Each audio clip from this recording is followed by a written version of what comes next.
Brown 45. Brown 45. Hot, hot, hot, hot, hot, hot.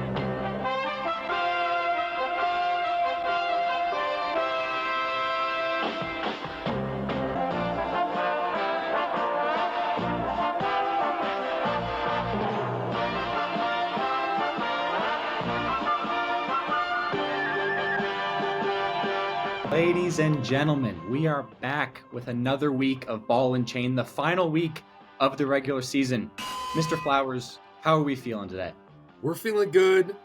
We're disappointed where we're at, but we're ready to compete, most importantly. And I hope you all are as well. Yeah, speaking of compete, there was some hot competition in week 13, some crucial matchups for playoff contentions. We're going to start where we always do, at the top of the Tuesday morning paper. Brian, what you got for me? First of all, it's a big another Go Blue for winning the Big Ten. Bet. And I even had to look up what it means, but what it means to me is bringing everyone together, and that's what our team has done. So, bet. Let's go for our boys out there. Go Blue, first of all. They got it done, 13-0. Number one seed. But Cooper, I'd like to talk about another college football team here as it relates to the headlines. It's Florida State.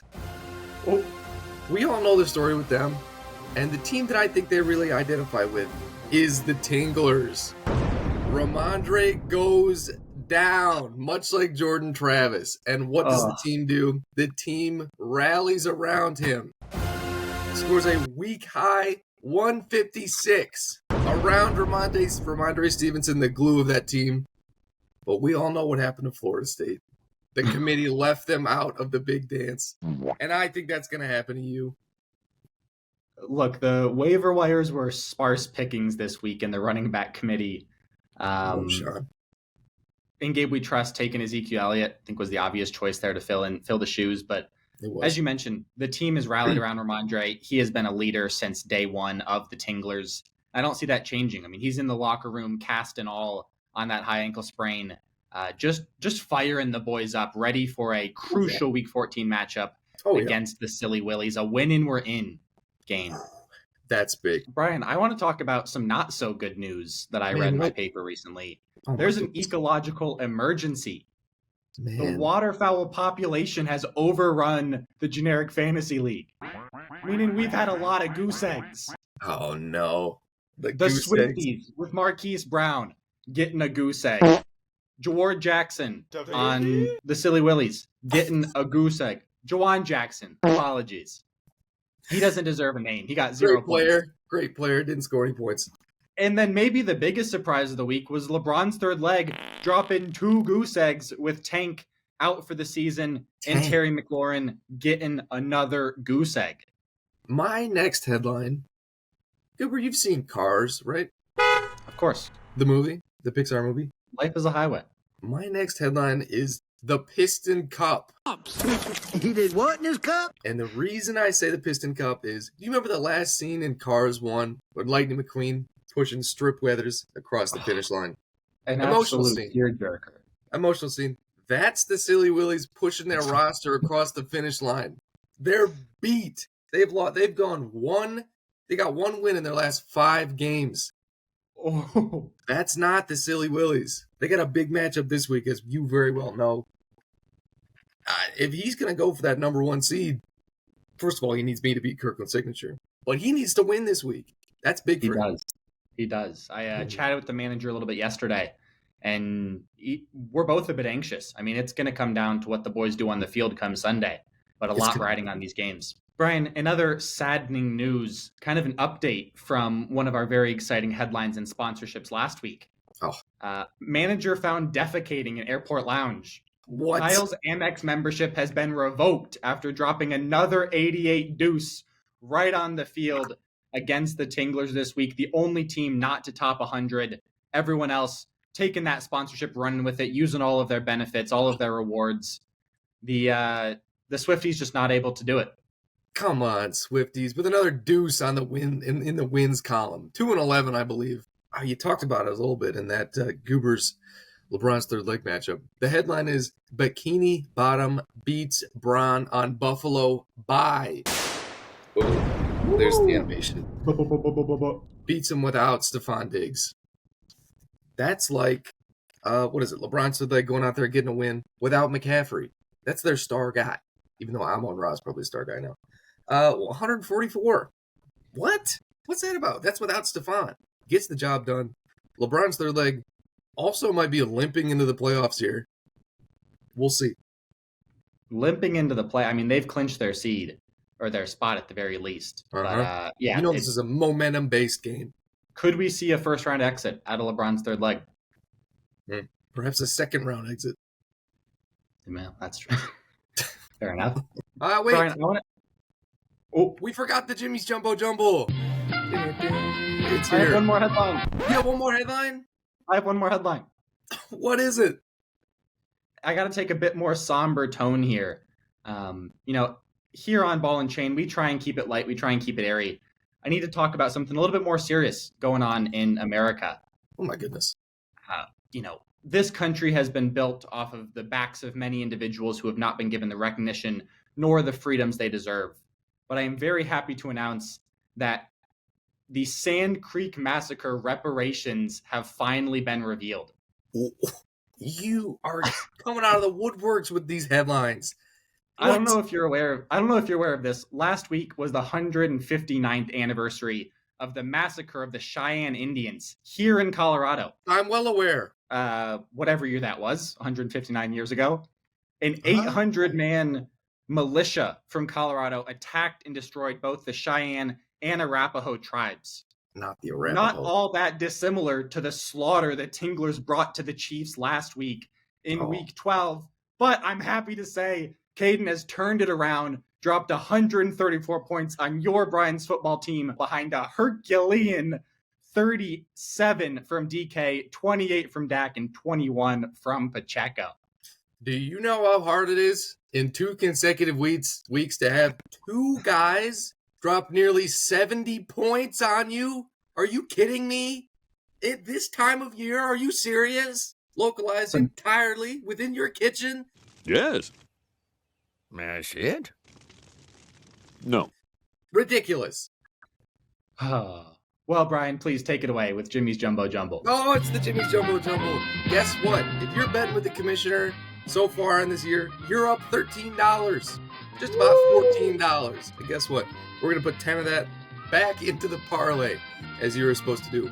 First up, Pats at Steelers. Horrible game to watch. We're taking the under at 30.5. Absolutely. Next up, Bucks at Falcons. We're taking Tampa Bay money line. They're going to win outright. Next up, Texans at Jets. Wow. Offensive, defensive game there. We're taking the Texans, minus 5.5, bringing us to a whopping plus 640. If you put in 10, you're getting 64 back. Let's see if the commissioner can hit this week. Sounds like a great deal to me. As we mentioned, into the last week of the regular season, this is really where the waiver wires are depleted. There's not a lot of moves to be made across teams as the trade deadline is closed. It comes down to the managers making the decisions of who plays and who's watching from the bench. So we've decided to put together our suggestions for some start or sit considerations for teams among the league. Absolutely.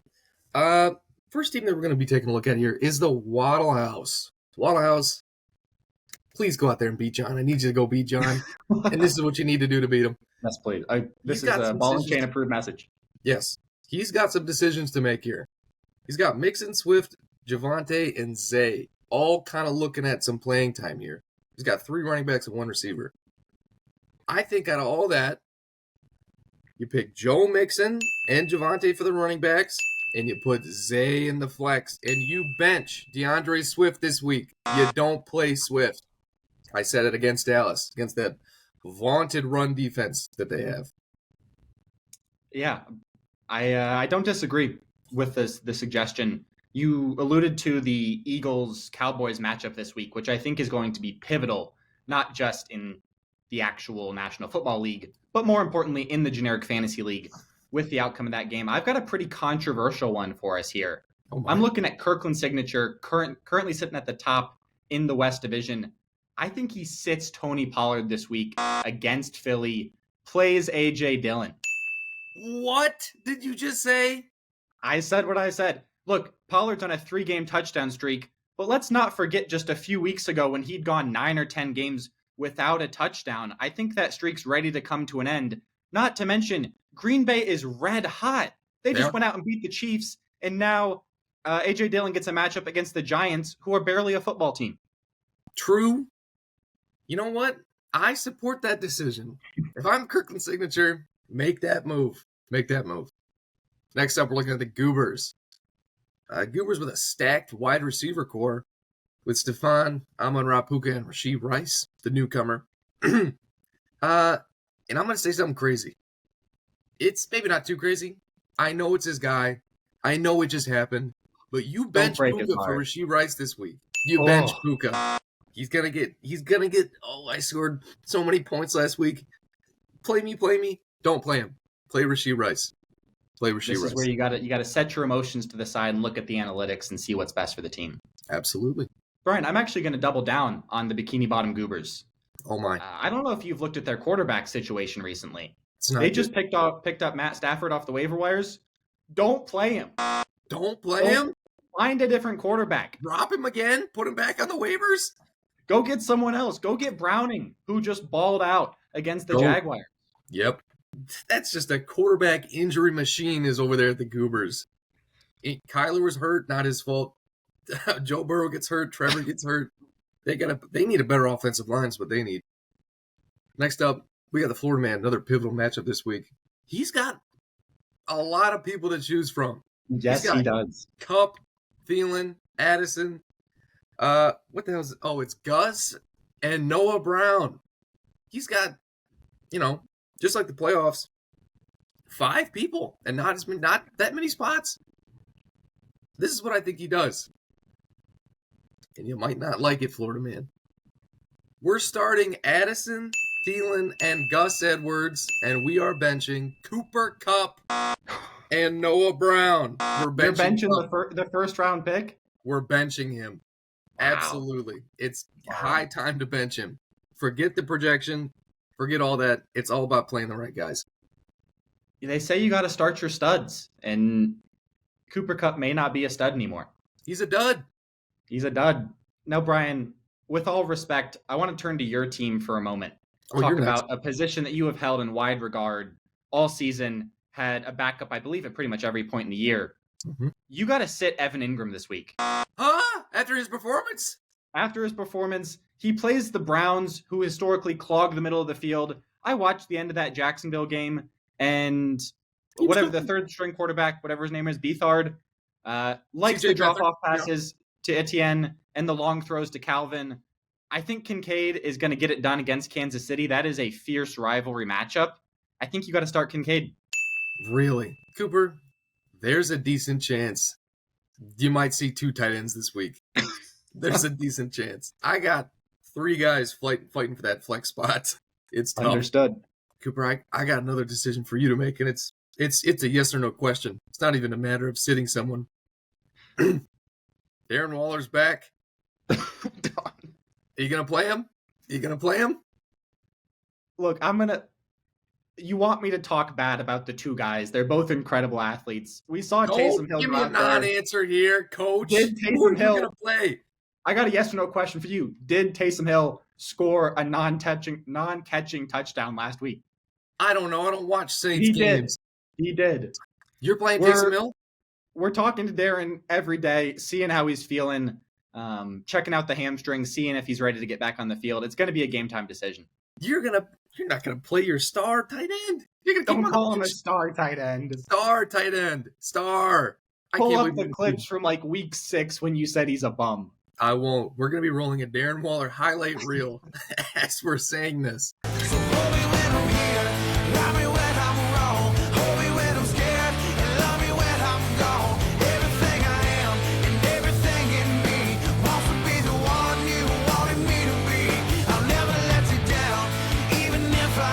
Brian, I've got one more, and controversial indeed, especially with my relationship with this manager. Oh my. I'm going to look at the Chiefs. I don't know if you realized last week when the Raiders were on a bye, he sat both of them. He had his second highest scoring week of the season. He did. The Raiders play Minnesota, who are also coming off a bye. They held the Bears to 12 points in their last matchup without a single touchdown. I think you got to sit Josh Jacobs this week. Wow. He just Sitting hasn't been Josh getting it done. Jacobs. The inconsistency all season between Breece Hall and Pacheco, I think he's got a strong enough running core to keep Jacobs on the bench. Wow. That is quite a call. I don't know if I agree with that, but we'll see. It makes That's what sense. we're here for. It makes absolute sense. Well, Brian, with our third and final week in rivalry weeks, I suppose, we've got 6 more matchups, 6 more games that you and I are tasked to pick the winners of.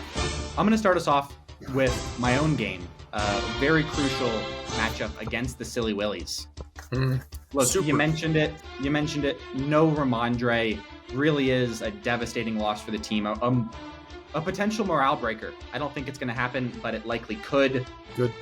Look, if I could sit all of my running backs and play 4 wide receivers, I would. Between Yep, Nico, Michael Pittman Jr., and CeeDee just popping off, we've got a real strong team right now.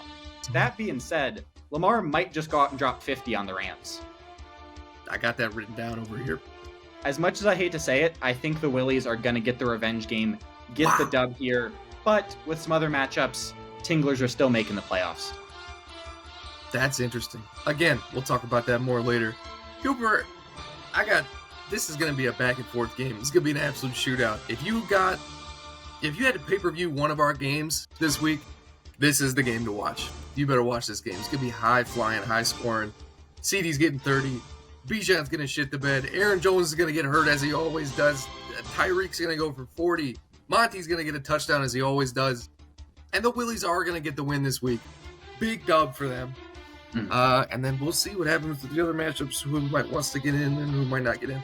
Next up, we got the Goobers versus the MIC Child Killers. Interesting game. Huge game for the Goobers. Also not locked into playoff contention. You know what? DJ Moore legacy game. 50 points, but it's not enough. Goobers get the win. Brian, the Child Killers were unrecognizable last week, meaning they scored more than 130 points and got a W. Wild. They're playing out of their minds right now. They are. As we talked about earlier, the Goobers without a quarterback. Rashad White still hot down in Tampa Bay. Oh, yeah. Puka really being the big question mark. I think we're seeing an upset here. The commissioner needs to be relevant again. He's getting the dub against the Goobers. Do you think he's going to artificially manufacture this win? He would never do such a thing. Some extra points, maybe. Next up, the Chief versus LeBron's third leg. The matchup with the least stakes this week. Not the matchup with the least stakes. There's one that's even worse. You're right. We'll get to that in a second. Chief's hot. Bron is cold. And they don't have a flex right now. Or maybe they did. I don't know. It's not going to be good. It's a simple one for me. Chief wins. Yeah. You know, I really wanted the Chiefs. I would like the Chiefs to win. That being said, Josh Allen coming back off his bye. Christian Watson finding his stride, putting up, I think, a season high last week. If he can stay healthy, I think there's a good chance he makes a big difference. I'm going to give this one to LeBron's third leg. Oh, yeah. Christian Watson acting like last year, turning it on at the exact same time. Kind of wild. Guy doesn't play till week 13. What's that about? All right, we'll talk about it if we have to. The network is making us talk about it. It's the Gabes versus the Swifties. This is going to be a secretly exciting game, I think. Oh. I think it really is. This might be our highest scoring matchup of the week. A bold prediction. A bold prediction. I'm going to say here, top 2 highest scoring games this week. I'll put 2 cores on that. All right. I love it. Consistently low scoring from the Swifties this season. I'm giving it to Gabe. Yeah, sorry for telling you to put Zach Moss in there, Kyle. My bad. That being said, I'm also giving it to Gabe. JJ is going to show out. Next up, another huge matchup. Florida man, Waddle House. This is a big one. This is an absolute big one. It's a huge Kamara's going for 40. And guess what? It's not enough for Jake Browning and them. Yeah. for Joe Mixon and Jamar Chase. Jake Browning's going to go out there. He's going to drop 50 on whoever he's playing. That's my MVP. That's my MVP. Waterhouse gets the win. Yeah, I mean, the Bengals looked like a new team last week behind Jake Browning. Adam Thielen decided to retire early, I guess. He's had 7 points across the last 2 weeks, and now he's going up against a stout Saints defense. I got to give this one to Waddlehouse. Yeah, that's something. That's something, man. And then next up, perhaps our game, maybe with the biggest stakes this week. Agreed. It's the Brian Reputation's on the line. Reputation's on the line. Hate and vitriol in the group chat. Bad blood from last year. Scars from the playoffs. It's the Brian football team versus Kirkland Signature. Cooper, you start. I can't start on this one. Brian, I gotta say, big props to you for finally making a decision for who your quarterback is, dropping Jared Goff. Brock Purdy, MVP candidate, I think is going to get it done this week. Chargers are going up against the Broncos, who historically have given a lot of points to both the backs and the wideouts, with Eckler and Keenan coming off a bit of a slow week from week 13. And your reputation, both as a media man and as a manager, on the line. I'm giving this one to the Brian football team. Yeah, that's something. I just want Kirkland Signature to remember one thing. And it's this right here. I see no asterisk on this baby. I think we're going to go out there and we're going to show them what for. We're going to give the Brian football team the dub here. I hope I don't see what happens. It's going to be heartbreak for some and heroics for others. Well, Brian, we mentioned all the matchups. Can you talk a little bit about what the stakes are here? What some of the consequences are of wins or losses for teams vying for those 5 and 6 playoff seeds? Absolutely. It's going to be absolute heartbreak for one of these teams. You know what? We're going to start with the Florida Man. I'm going to give you what it takes for the Florida Man to make the playoffs. Let's keep that in mind. Guess what? Win and he's in. He's a win and he's in team. Of all the teams I'm going to talk about, there's only one team that isn't winning in. All right? And we'll get to them. If Florida Man loses, however, they need a Tingler's loss where you don't cover their points for. It's about 30, I believe. It's about 30. Actually, it's about probably looking at about 15 here, around 15. It's a short margin. Or just a straight up Brian football team loss. And I'm going to cover his points for because I got one more than him. Yep. That's what the Florida Man needs. Next up, wild that I'm even talking about this. The Silly Willies. Granted, they got the best chance, but we thought they'd had this locked up 2 weeks ago. Yeah. What is going on here? Snoozing down in Mexico. I don't know. He is. Manager didn't show up. He was drinking a pina colada on the beach. Ridiculous. Again, win and he's in. Or if the Silly Willy loses, he only needs one of these things to happen. A Tingler's loss. Well, that couldn't happen if he loses. So that's not going to happen. A Goober's loss, and they don't cover that points for. They're about 20 behind. A Florida Man loss, or a straight-up Brian football team loss, or I win and I don't catch up to his points for, which would be the most heartbreaking of them all. Yeah, I mean, like you said, I think he's got a 94% chance right now. Assuming his team doesn't just oversleep Sunday morning, I think there's a very likely chances in the playoffs. But nice to know, not guaranteed. Again, that's pressure. If the Silly Willies go out there and shit the bed and everybody else wins, he's out of the playoffs. Ridiculous. Wild to think about. Next up, we're looking at the Goobers. Another winning in. But if the Goobers do end up losing, they need one of these things to happen to get in. A Willie's loss, and he eclipses him in points for. We've gone over the Willie's thing. Or, again, here I keep showing up, another Brian football team loss. Or, I don't cover his points for. That's a tight margin. It's only about 7 points. Oh, man. That's something. So even if I get that win. We couldn't have written the script any better. Ridiculous. And, Cooper, I've gotten to your team here. Again, win and in.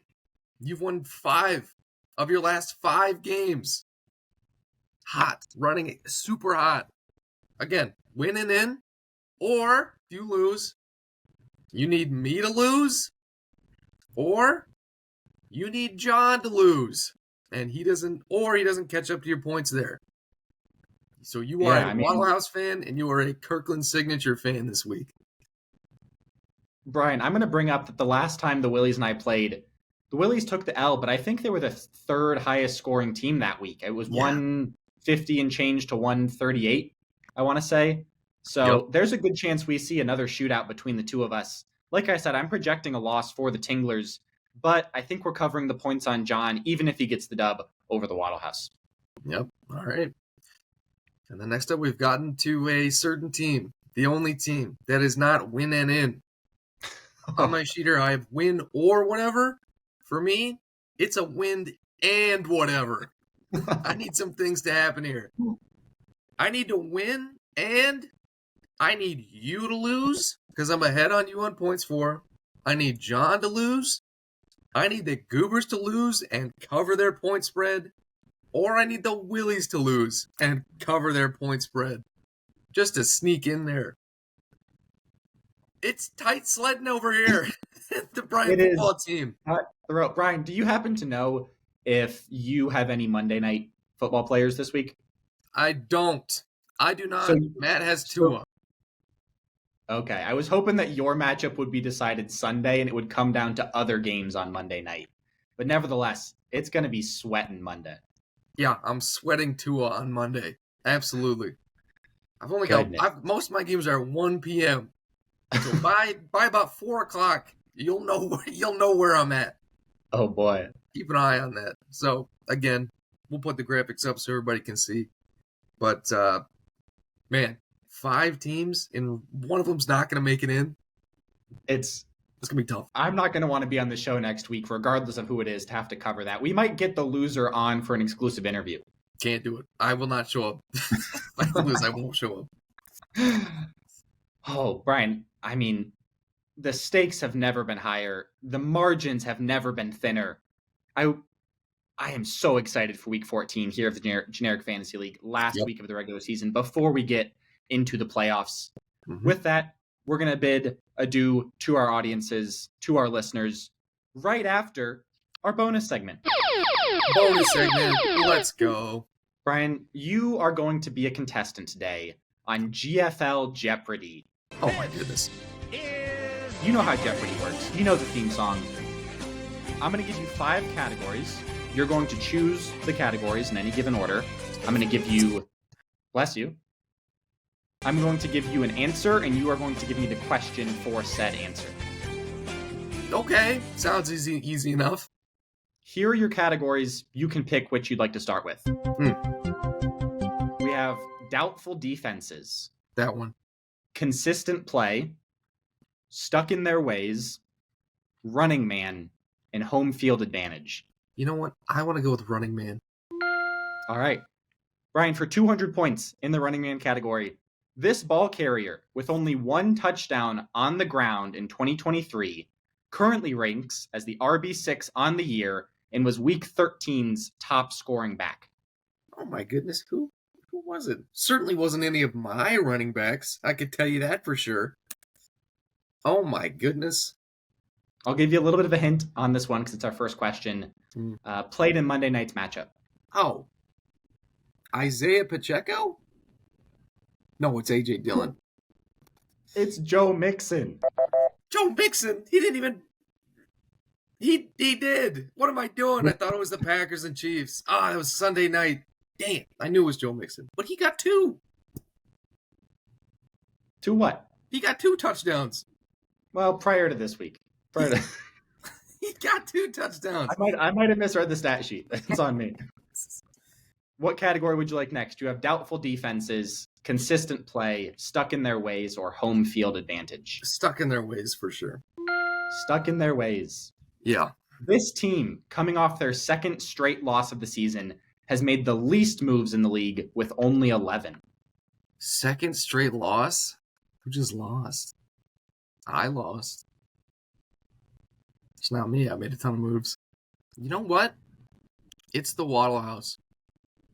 Ding, ding, ding. 200 points in your bag. It is the Waddle House. Anybody ever come to the Waddle House with a trade offer and he says, yeah, sure, I'll do that. And you come back to it later in the day and he goes, actually, I like my team. I'm going to stick with my team. We've all heard it before. We've all heard it. Brian, 3 categories remaining: doubtful defenses, consistent play, or home field advantage. Home field advantage. For 300 points, this playoff caliber manager currently has the best at-home record of 6-1. Ooh, at-home record? Gotta have 6 wins. Which they all do. You know what? We're just going to go with LeBron's third leg here. I thought that might be your guess. It is, in fact, Kirkland's signature. Fraudulent. Referees at 3-3 home. away on the season. That's called home field advantage. Brian, 2 categories remaining: doubtful defenses or consistent play. We're going to save the defenses for last. Give me consistent play.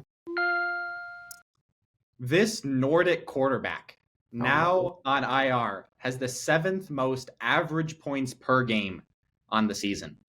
It certainly has to be Kirk Cousins. It is Kirk Cousins. That's 300 points in the bag. 500-point total. Going into our last question, doubtful defenses. Mm-hmm. It's our daily double. Brian, what would you like to wager on this final question? I'm wagering it all. All of my winnings from Jimmy's Jumbo Jumble is going in. All 500, all 13 cents from Jimmy's Jumbo Jumble. That's right. Brian, this manager has the 3rd lowest points for, but the most points against. The most points against? It's got to be in Gabe We Trust. It is in Gabe We Trust. Ding, ding, ding. Our big winner with 1,000 points to end the round. Let's go. Congratulations, Brian. I love being here. Thanks for having me on. Exciting stuff, both in our Jeopardy game and in the Generic Fantasy League. Ladies and gentlemen, this has been Ball and Chain.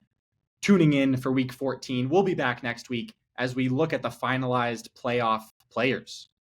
Yeah. Everything will be over after this week. Nothing can hurt you anymore. This is it. Good luck to Except for everybody out there. a beer mile for one sad manager.